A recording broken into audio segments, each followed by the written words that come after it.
By god grace ಕಮ್ಮಿ ಆದರೆ ಸಾಕು. ನನ್ನ ಕೈಲೊಳಗೆ ಚುಚ್ಚೋದು ನೋಡೋಕ್ಕಾಗಲ್ಲ.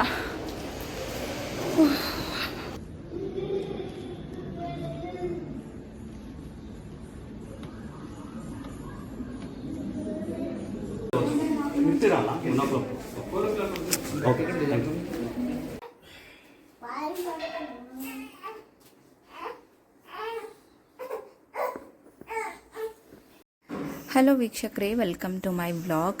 ಸೊ ಪಾಪಕ್ಕೆ ನಾನು ಸಾಕ್ಸ್ ಹಾಕ್ತಾಯಿದ್ದೀನಿ ಇಲ್ಲಿ, ಬಿಕಾಸ್ ಹಾಸ್ಪಿಟಲ್ಗೆ ಹೋಗೋದಿತ್ತು. ಬಿಕಾಸ್ ಅವಳಿಗೆ ಜಾಂಡೀಸ್ ಇರೋದ್ರಿಂದ ಕಮ್ಮಿ ಆಗಿದೆಯಾ ಜಾಸ್ತಿ ಆಗಿದೆಯಾ ಅಂತ ಟೆಸ್ಟ್ ಮಾಡಿಸ್ಬೇಕಿತ್ತು. ಆ್ಯಂಡ್ ನನಗಂತೂ ಅದು ಟೆನ್ಷನ್ ಆಗೋಗಿತ್ತು. ಬಿಕಾಸ್ ಅವಳಿಗೆ ಜಾಂಡೀಸ್ ಇದೆ ಅನ್ನೋ ಟೆನ್ಷನ್ಗಿಂತ ಬ್ಲಡ್ ತೊಗೊಳಕ್ಕೆ ಸೂಜಿ ಚುಚ್ತಾರಲ್ಲ, ಅದು ಯಪ್ಪ ನೋಡೋಕ್ಕಾಗೋದಿಲ್ಲ. ನಾನಂತೂ ನೋಡೂ ಇಲ್ಲ ಬಿಡಿ, ಬಟ್ ಅವಳೋದನ್ನ ಕೇಳಿಸ್ಕೊಳ್ಳೋಕ್ಕೂ ಆಗೋದಿಲ್ಲ. ಪಾಪಕ್ಕೆ ಜಾಂಡೀಸ್ ಇರೋದ್ರಿಂದ ಫೋಟೋಥೆರಪಿ ಎಲ್ಲ ಕೊಡಿಸಿದ್ವಿ. ಆಲ್ಮೋಸ್ಟ್ ಕಮ್ಮಿ ಆಗಿದೆ, ಬಟ್ ಇನ್ನೊಂದು ಚೂರು ಎಲ್ಲೋ ಇದ್ಲು. ಅದಕ್ಕೋಸ್ಕರ ಯಾಕೆ ಚಾನ್ಸ್ ತೊಗೊಳ್ಳೋದು ಅಂದ್ಬಿಟ್ಟು ನಾನು ನನ್ನ ತಮ್ಮ ಇಬ್ಬರು ಕೂಡ ಹೊರಟಿದ್ವಿ ಹಾಸ್ಪಿಟಲ್ಗೆ. ಆ್ಯಂಡ್ ಹೋಗೋಕ್ಕಿಂತ ಮುಂಚೆ ಫೀಡ್ ಮಾಡಿಸ್ಕೊಳ್ಳೋಣ ಅಂತ ನಾನಿಲ್ಲಿ ಆಟಾಡಿಸ್ತಾ ಇದ್ದೆ ಪಾಪುನ. ಬಿಕಾಸ್ ಅಲ್ಲಿ ಫೀಡಿಂಗ್ ರೂಮ್ ಇದೆ, ಬಟ್ ನನಗೇನೋ ಪೇಷನ್ಸ್ ಇರಲ್ಲ ಅಲ್ಲಿ ಹೋಗಿ ಫೀಡ್ ಮಾಡಿಸೋ ಅಷ್ಟು. ಬಿಕಾಸ್ ಟೆನ್ಷನಲ್ಲಿದ್ದೆ ನಾನಂತೂ. ಆ್ಯಂಡ್ ಫೀಡ್ ಮಾಡಿಸಿ ಇಲ್ಲಿ ತೆಗಿಸ್ತಾ ಇದ್ದೀನಿ, ನೀವು ನೋಡ್ತಾ ಇದ್ದೀರಾ. ಇದು ಒಂದು ನೋವಾದರೆ ಇನ್ನೊಂದು ರಾಧಾ ಅಂತ ನನ್ನ ದೊಡ್ಡ ಮಕ್ಕಳು ಮಾಡ್ಕೊಂಬಿಟ್ಟಿದ್ಲು. ಯಪ್ಪ, ಒಂದೇ ದಿನದಲ್ಲಿ ಎರಡು ನೋವು ಅಂದರೆ ನಿಜವಾಗ್ಲೂ ಇದು ಚಿಕ್ಕದಾಗಿರ್ಬೋದು, ಬಟ್ ಅವರಿಬ್ಬರು ಇನ್ನೂ ಚಿಕ್ಕ ಮಕ್ಕಳಾಗಿರೋದ್ರಿಂದ ನನಗಂತೂ ತಡ್ಕೊಳಕ್ಕಾಗೋದಿಲ್ಲ. ಅವ್ರಿಗೆ ಏನಾದರೂ ಒಂದು ಚಿಕ್ಕ ಇರುವೆ ಕಚ್ಚಿದ್ರೂ ಎಷ್ಟು ನೋವಾಯಿತೋ, ಎಷ್ಟು ಇಚ್ಚಿಂಗ್ ಆಗ್ತಿದೆಯೋ ಅಂತ ನಾನು ಯೋಚನೆ ಮಾಡ್ತಾನೇ ಇರ್ತೀನಿ. ದಿನ ಪೂರ್ತಿ ಹಾಸ್ಪಿಟಲ್ಗೆ ರೆಡಿ ಆಗು ಅಂತ ನನ್ನ ತಮ್ಮ ಹೇಳ್ದಾಗಿಂದ ನನ್ನ ಮುಖದಲ್ಲಿ ನಗುನೇ ಹೊರಟೋಗಿತ್ತು. ಬಟ್ ನನ್ನ ಮಗಳಿಗೋಸ್ಕರ ಇಲ್ಲಿ ನಗ್ತಾ ಇದ್ದೀನಿ ನಾನು. ಅವಳು ಅಷ್ಟು ದೊಡ್ಡ ಪೆಟ್ಟು ಮಾಡ್ಕೊಂಡಿದ್ದಾಳೆ, ಬಟ್ ಆದರೂ ಕೂಡ ನಗ್ತಿದ್ದಾಳೆ ನೋಡಿ. ಕಬೋರ್ಡ್ ಇರುತ್ತಲ್ವ, ಸೊ ಕಬೋರ್ಡ್ ಕೈ ಇಟ್ಬಿಟ್ಟಿದ್ದಾಳೆ. ನನ್ನ ತಮ್ಮ ಜೋರಾಗಿ ತೆಗೆದುಬಿಟ್ಟಿದ್ದಾನೆ. ಅದು ನೋಡಿ ಹೆಂಗಾಗಿದೆ. ನಿಮಗೆ ಕ್ಯಾಮ್ರಾದಲ್ಲಿ ಅದಷ್ಟು ಕಾಣಿಸ್ತಾ ಇಲ್ಲ, ಬಟ್ ಸಿಕ್ಕಾಪಟ್ಟೆ ಊದ್ಕೊಂಡ್ಬಿಟ್ಟಿತ್ತು, ರಕ್ತ ಕಟ್ಬಿಟ್ಟಿದ್ರು. ಅಮ್ಮ ಹೋಗಿ ಅಂತ ಹೇಳಿ ನನಗಂತೂ ತಿನ್ನೋ ಮೂಡೇ ಇರಲಿಲ್ಲ ಬಿಡಿ. ಆದರೂ ಕೂಡ ಅಮ್ಮ ಫೀಡ್ ಮಾಡಿಸ್ಬೇಕು, ತಿಂದೋಗು ಅಂತ ಹೇಳಿದ್ರು.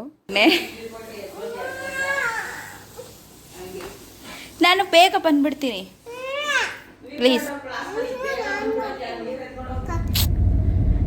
ನನ್ನ ದೊಡ್ಡ ಮಗಳು ಕಣ್ ತಪ್ಪಿಸಿ ಬರೋ ಅಷ್ಟರಲ್ಲಿ ಯಪ್ಪ ಸಿಕ್ಕಾಪಟ್ಟೆ ಅಳ್ತಾ ಇದ್ದವಳು. ನಾನಂತೂ ಯಾವತ್ತೂ ಎಲ್ಗೂ ಬಿಟ್ಟೋಗ್ತಾ ಇರಲಿಲ್ಲ ಅವಳನ್ನ. ನನಗೆ ಬೇಜಾರಾಗ್ತದೆ. ಇವತ್ತು ಬೆಳಿಗ್ಗೆಯಿಂದ ಬರೀ ಬೇಜಾರೇ.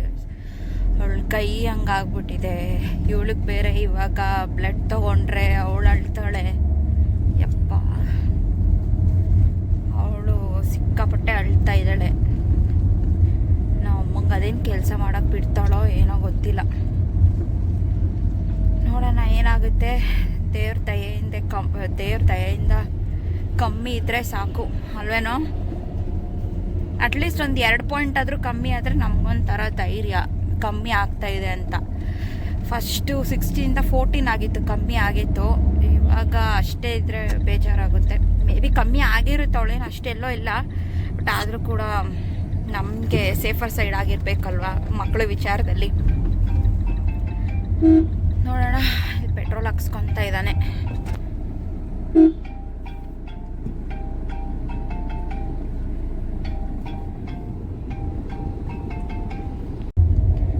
ಎಂಥ ಭಯ ಇಲ್ಲ, ಬಟ್ ಇದೆಲ್ಲ ಕ್ವೈಟ್ ನಾರ್ಮಲ್ ಬೇಬೀಸ್ಗೆಲ್ಲ. ಬಟ್ ನನಗೆ ಬೇಜಾರಷ್ಟೇ, ಅವಳು ಅಳ್ತಾಳಲ್ಲ ಅಂತ ಅಂದ್ಬಿಟ್ಟು.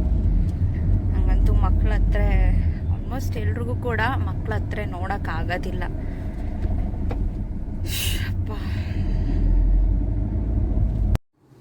ಫೈನಲಿ ಮನೆಯಿಂದ ಹಾಸ್ಪಿಟಲ್ ಬಂದು ಒಂದು 10 ಕಿಲೋಮೀಟ್ರು ನಾವು ರೀಚ್ ಆದ್ವಿ. ಆ್ಯಂಡ್ ರೀಚ್ ಆಗ್ತಿದ್ದಂಗೆ ನನಗೆ ಹಾರ್ಟ್ ಬ್ಲಾಸ್ಟ್ ಆಗೋ ಥರ ಫೀಲ್.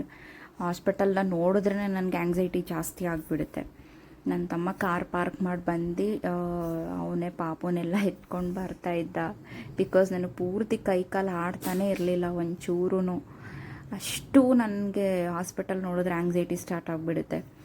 ಸೊ 2nd ಫ್ಲೋರಲ್ಲಿ ಆ ಒಂದು ಸೆಕ್ಷನ್ ಇರೋದು. ಸೊ ಅದಕ್ಕೋಸ್ಕರ ಅಲ್ಲಿ ಹೋದ್ವಿ. ಅಲ್ಲಿ ಹೋದ್ಮೇಲೆ ಅಲ್ಲೇ ಒಂದು ಹಾಸ್ಪಿಟಲ್, ಅಂದರೆ ದೊಡ್ಡ ಹಾಸ್ಪಿಟ್ಲಲ್ಲಿ ಒಂದು 2nd ಫ್ಲೋರಲ್ಲಿ ಇದು ಮಕ್ಕಳದಂತ ಇರುತ್ತೆ. ಅಲ್ಲಿ ಫಸ್ಟ್ ಹೋಗಿದ ತಕ್ಷಣ ಫಸ್ಟ್ ವೆಯ್ಟ್ ಚೆಕ್ ಮಾಡ್ತಾರೆ. ಆ್ಯಂಡ್ ಪಾಪು ಆಲ್ಮೋಸ್ಟ್ 20 ಡೇಸ್ಗೆ 1 kg ವೆಯ್ಟ್ ಗೇನ್ ಆಗಿದ್ಲು. ಇದು ಒಂದೇ ಖುಷಿ ಆಗಿದ್ದು ನನಗೆ.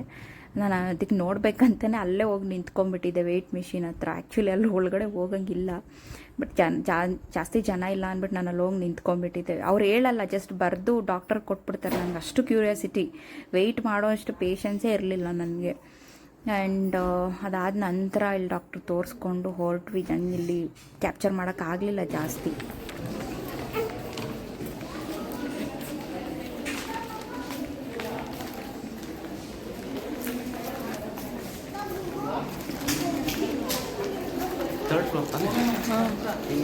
ಟರ್ಡ್ ಇಲ್ಲಿ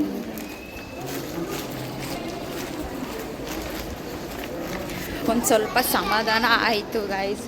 ಇವನಂತೂ ಡಾಕ್ಟ್ರನ್ನ ಕೇಳ್ತಾನೆ ಇದ್ದಾನೆ, ಏನು ಮಾಡೋದು ಅಂತ. ನನಗೆ ಫುಲ್ ಆ್ಯಂಗ್ಸೈಟಿ ಬೇರೆ ಇದೆ, ನನಗೆ ಸ್ವಲ್ಪ ಫುಲ್ ಟಗಡಗ ಅಂತಿದೆ. ಅದಕ್ಕೆ ಪಾಪುನ ಅವನ ಕೈಲಿ ಕೊಟ್ಬಿಟ್ಟೆ.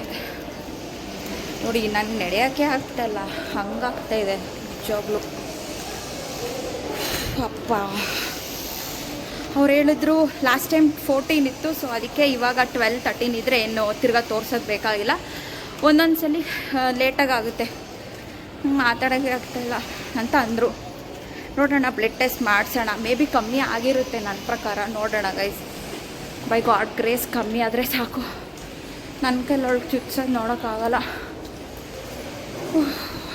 ಮಾತಾಡೋಕ್ಕೆ ಆಗ್ತಾಯಿಲ್ಲ ನನಗೆ. ಇಲ್ಲಿ ಬ್ಲಡ್ ಟೆಸ್ಟ್ ಮಾಡ್ತಾರೆ ಲೆಫ್ಟ್ ಸೈಡ್. ಸೊ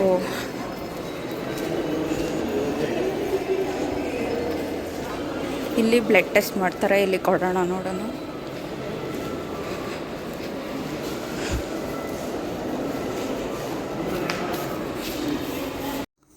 ಇಲ್ಲಿ ಬಂದು ಡಾಕ್ಟರ್ ಕೊಟ್ಟಿದ್ದೇನೋ ಬರೆದಿದ್ರು. ಸೊ 3 types ಆಫ್ ಟೆಸ್ಟ್ ಬರೆದಿದ್ರು. ಸೊ ಅದನ್ನು ಕೊಟ್ಟು ಬಿಲ್ನ ಎಲ್ಲ ಪೇ ಮಾಡಿ ನಾವು